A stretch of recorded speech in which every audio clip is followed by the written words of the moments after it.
अस्सलाम वालेकुम। इमरान खान साहब से मुलाकातों में चंद लोग जो हैं उनको मुलाकात करने नहीं दी जाती और उनमें से एक सलमान अकरम राजा हैं। बाकी उनकी फैमिली मेंबर हैं जिनको मुलाकात करने दी जाती है। वो ज़ाहिर है उनसे इमरान खान साहब, मैं ये तो नहीं कह सकता कि मिलना नहीं चाहते, लेकिन उस हद तक उनसे कोई बात वो हाथ शेयर नहीं करना चाहते होंगे, या वो लोग जाके खान साहब को उस हद तक जो बाहर जो कुछ हो रहा है, जिस तरह हो रहा है उसी तरह जाके खान साहब को बताते हैं। और उसकी वजह शायद ये है कि सलमान अकरम राजा साहब को जो मुलाकात ना करने की वजह ये है कि ये थोड़े से हार्ड लाइनर भी हैं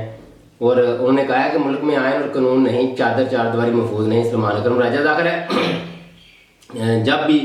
और जो भी कोई सख्त बात करेगा तो इस्टेब्लिशमेंट उस हवाले से उस पर भी उतनी ही सख्तियाँ करती जाएगी। ज़ाहिर है जब मुल्क में आयन और कानून नहीं, अदलिया की बात मानी नहीं जाती और अदलिया की बात अगर कोई जजेस वगैरह जो हैं वो कोई आर्डर पास कर भी दें तो उस पर अमल दरामद किसने कराना है। बदकिस्मती देखें इस मुल्क की कि अल्लाह तरीन अदलिया के किसी हुक्म पर भी अमल दरामद करने के लिए कोई ना हिलाकियात है ना कोई ताकत है। चलो हिलाकियात बाद में जाए सारी, अगर वाम इस तरह किया तो ताकत का मरकज़ ऐसा होना चाहिए जो उस पर अमल दरामद करा सके, लेकिन बदकिस्मती है कि वो भी कोई नहीं है। इसलिए हाँ साहब से मुलाकात जो जिन लोगों की करवाई जाती है वो दाखिल है वो बाहर आके फिर वो आज़म स्वाति साहब जैसे लोग होते हैं, वो उल्टा पार्टी में इंतशार और खलफशार पैदा करने की उसकी वजह बनते हैं। बहरहाल और आज की दूसरी खबर, मनमाने रेट, सरकारी कंट्रोल जो है उस पर तो कोई चीज़ मिलती नहीं है आपको। लिहाजा जितना भी सरकारी रेट जो है उस पर 50-60 रुपये एक्स्ट्रा और बाज़ चीज़ों में तो वो डबल है, उस जगह पे जाके वो चीज़ें फ़रोख्त होती हैं। लेकिन जुर्माने जुर्माने करते भी हैं लेकिन उसका कोई खास फ़र्क नहीं पड़ता। वजह कि जो चीज़ आपकी खेत खलियान से मंडी तक जाती है वहाँ असल कमाई जो आड़ती और जो मिडिल मैन है वो कर लेता है। किसान बेचारा भी देखने आपको सोशल मीडिया पे रोता हुआ नजर आएगा। और जब उस मंडी से चीज़ वाम तक जाती है तो फिर आगे वाम भी आपको रोती हुई नजर आती है। दरमियान में एक माफिया है जो प्रॉफिट कमाता है,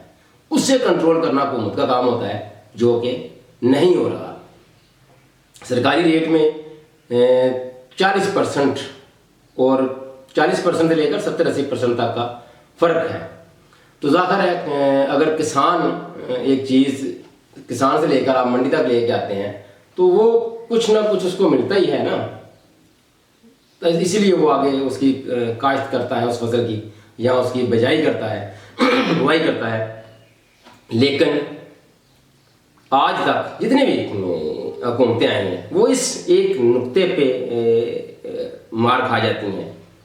कि जो मंडी से वाम तक चीज़ जाती है वहाँ कुछ मार उधर पड़ती है और कुछ किसान के खेत से मंडी तक मार पड़ती है। उस चीज़ को कंट्रोल करने के लिए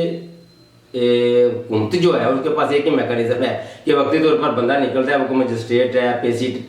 टैब जाके चंद जुर्माने करता है, वो एक पॉलिसी, इसके अलावा कोई ठोस पॉलिसी नहीं है। या किसान के लिए कोई कोल्ड स्टोरेज बना दें, बस वहाँ जगह रख दें, जब उसको कोई बेहतर मुनासिब रेट मिले तो उस वक्त वो फरोख्त कर सके और चीज़ों का सारा साल वो अपने मुल्क की जो पैदावार है उस वो वाम तक भी पहुँच सके और कीमतें एक मुनासिब बात तक करें। ऐसा नहीं है कि एक तरफ बिल्कुल वो ज़मीन बोझ हो जाए और दूसरी तरफ सामान की तरफ छूना शुरू कर दे, ऐसा नहीं चाहिए। एक मतवाजन सी चीज़ सारा साल आपको मिलती रहे, कोई ऐसा मैकेनिज्म बनाना चाहिए गवर्नमेंट को। अपने अंदरूनी मुल्क के तो ये हालात हैं और बैन अवी सतह पर इसराइल अपने तुसी पसंदाना ज़ाइम को लगातार पर उस पर अमल दरामद कर रहा है और इंसानी इंसिस कर रही है, मगर कोई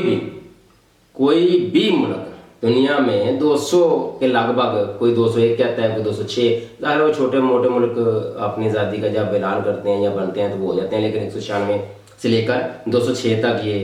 कोई फिगर है। तो वो भी उनमें इतनी हिम्मत सकत नहीं किसी मुल्क में कि वो इसराइल को रोक सके। देखें आप घर बैठे किसी की मजम्मत करते हैं उसका क्या फ़ायदा, उसके सिर पे उस ये चीज़ें होती हैं जो इनकी अखलाकियात बड़ी आला होती हैं, उनके लिए ये कोई मजम्मत लफ्ज़ मैंने रखता है, वरना मरम्मत करना पड़ती है, मजम्मत से काम नहीं बनता। तो वो एक मुल्क था साउथ अफ्रीका जो इसके केस को इंटरनेशनल अदालत में लेके गया, तो वहाँ क्या देखें इंटरनेशनल अदालत में भी उसकी जो वहाँ कोई फैसला होता भी है ना, तो उसको इम्प्लीमेंट आखिर करवाना होता है। तो जब ताकतवर जो मुल्क हैं दुनिया में उनके अपने मफादात हों तो वहाँ वो फैसला करवा कर उस पर इम्प्लीमेंट भी करवा लेते हैं, मगर जब इस तरह की कोई बात हो तो फिर उससे तो मैंने नहीं रहते, उस पर उल्टा सदर ट्रम्प जब से आया है तो उसने इंटरनेशनल कोर्ट ऑफ जो जस्टिस है उसके जो जजेज हैं जिन्होंने फैसला किया इसराइल के खिलाफ, उनके फैमिली, उनके खानदान, उन पे सब पे पाबंदी लगा दी है, और उनके जो सासे सूसे हैं वो भी हो सकता है जबत जुबत करने के चक्कर में वो कर ले। पर ट्रम्प से तो कुछ बैद नहीं, वो कुछ भी कर सकता है, मेरा ख्याल है वो ताकत के साथ जब तक आप जालिम का रास्ता नहीं रोकते, मजम्मत से कोई फ़र्क नहीं पड़ता, मुजाहिरे से कोई फ़र्क नहीं पड़ता। और आखिरी बात, आप गज़ा के नाम पर जो पाकिस्तान में एहतजाज करते हैं, तो यहाँ अगर वो KFC है, मैकडोनल्ड है, पेप्सी है, जो भी है, याद रखिए वो पाकिस्तानी भाई उसकी फ्रेंचाइज लेके इस्तेमाल कर रहा है, उसको चला रहा है, तो उसका बाइकआउट करने का बेहतरीन तरीका है वो प्रोडक्ट ना खरीदें। खरीद के ज़ाया करने का कोई फ़ायदा नहीं, वो पैसे आप दे देते हैं, उसको खरीदें ना, उनके लड़ने झगड़ने की जरूरत नहीं, वो आपका पाकिस्तानी भाई है जिसने ये कोई फ्रेंचाइज वगैरह ली हुई है। अब तक के लिए इतने, अल्लाह हाफिज़।